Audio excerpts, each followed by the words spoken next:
Hey, I'm Emily with Cedar Hill Garden Consulting, and today I get to talk about one of my very favorite things to do in my garden, which is harvest my veggies. The only thing that's better than growing your own veggies is harvesting them and taking them into your kitchen.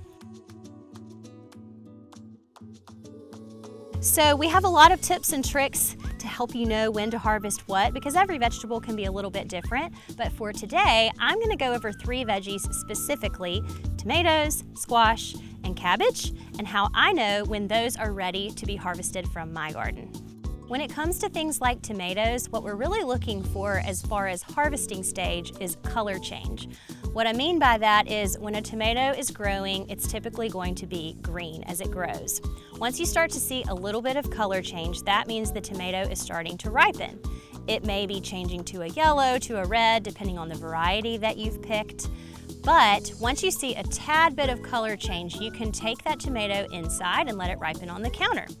The benefit of that is maybe you get your tomatoes before a squirrel or another pest. Or if you don't have pest pressure, you can just let the tomato ripen completely on the vine until it is completely red.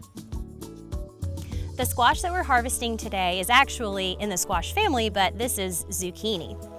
Zucchini grows very rapidly, but I like to harvest it when it's about the size of my hand, which is about 4 to 6 inches. If you've ever gone out of town for a couple of days and you forgot to harvest your zucchini, you probably came back to a zucchini the size of a baseball bat.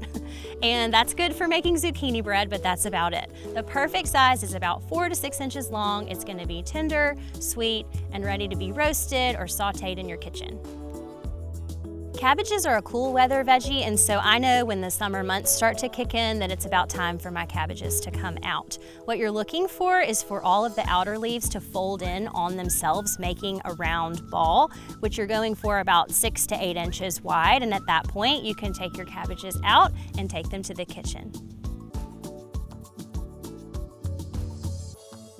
There are so many veggies to grow and to learn how to harvest, and we will be there for you every step of the way if you click subscribe and head on over to kellogggarden.com, check out our ebooks and all of our other resources there for you.